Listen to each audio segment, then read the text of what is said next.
আমরা বাঙালিরা food lover, এটা সবাই জানুক আর না জানুক। ট্র্যাডিশনাল খাবারের প্রতি আমাদের যে ভালোবাসা, সেটি নিয়ে আজকের আয়োজন ভিম লিকুইড এক নিমিষে দেশি স্বাদ। আর সেই গল্পের সঙ্গী হতে আমাদের সঙ্গে আছেন একজন বিশেষ ব্যক্তি, যিনি ফুড কন্টেন্টের মাধ্যমে দেশি বিদেশি খাবারকে তুলে ধরেছেন। আমাদের অতিথি আদনান ফারুক হিল্লোল। আপনাকে স্বাগত। কেমন আছেন? থ্যাংক ইউ সাকিব ভাই, খুব ভালো আছি। আপনি কেমন আছেন? আমিও ভালো আছি।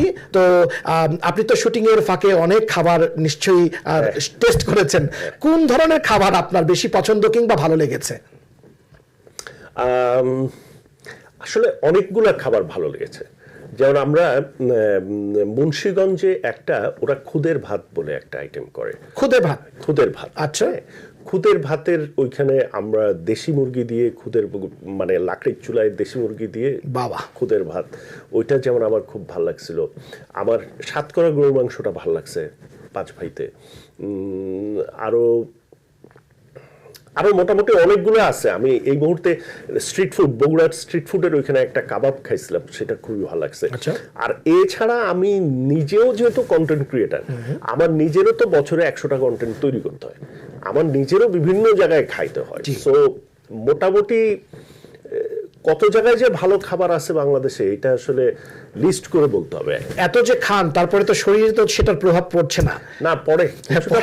আবার নিজের কন্ট্রোলও করতে হয়। আচ্ছা, এরকম মেনটেইন করতে হয় আর কি। আচ্ছা। সো শুটিং এর আমরা গল্প শুনছিলাম, আমরা বলছিলাম যে আমাদের যে ভিম লিকুইড এক নিমিষে দেশি স্বাদ অনুষ্ঠানটির যে ভিডিও প্রোমোটি ছাড়া হয়েছে, সেটি কিন্তু ব্যাপক জনপ্রিয় হয়ে উঠেছে। হ্যাঁ, আমরা এখন যখন শুট করছি, আপনি আর আমি মনে হয় তার আগে দেখলাম এটা 11 মিলিয়ন বা কিছু, 11 মিলিয়ন ইয়েতে ফেসবুকে। তো বিরাট ব্যাপার। তো দর্শকরা ইতিমধ্যেই অনুষ্ঠানটি শুরু হওয়ার আগেই সেটিকে পছন্দ করেছে। আমি এটা ফেসবুকের কথা বলছি, আমি টিকটক বা ইউটিউবেরটা জানি না আসলে কত। মেবি টিকটকে আরো হইতে পারে। হ্যাঁ, তবে এই যে দর্শক প্রিয় একটি অনুষ্ঠান হতে চলেছে আমরা বুঝতে পেরেছি। আপনি ওই শুরুতে একটা কথা বললেন না, আমরা ভোজন রসিক। হ্যাঁ, ভোজন রসিক। আমরা আসলে এই ভোজন এবং এই কালারটাই দেখতে ভাল লাগে মানুষের, আমাদের।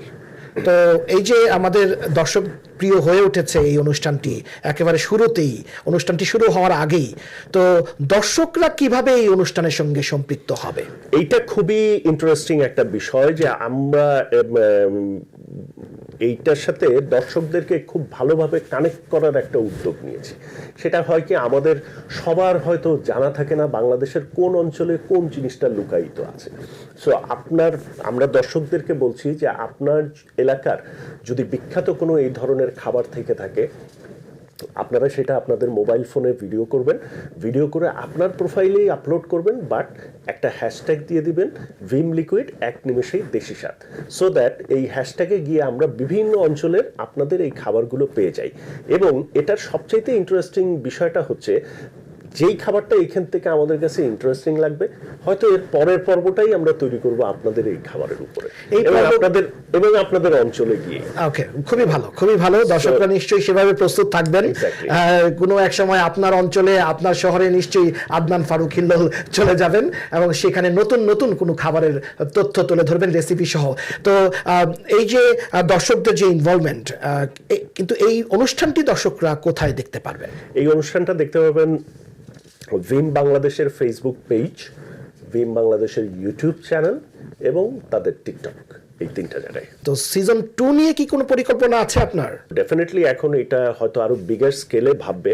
আর দর্শকদের উপরেও হচ্ছে বিশাল একটা দায়িত্ব, আপনাদের অঞ্চলের বিখ্যাত খাবার কি আছে সেগুলোর ভিডিওগুলো আপলোড করা, যেটা বললাম হ্যাশট্যাগ দিয়ে। এই 2টা ইনপুট একসাথে মিলে সিজন 2টা হয়তো আরো বড় কিছু হবে।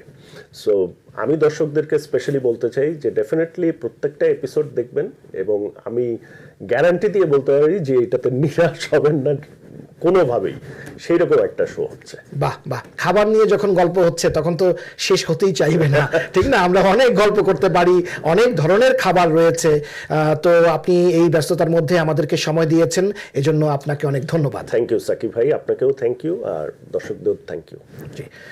দর্শক, ভিম লিকুইড এক নিমিষে দেশি স্বাদ অনুষ্ঠানটি দেখার জন্য আপনাদেরকেও ধন্যবাদ জানাচ্ছি।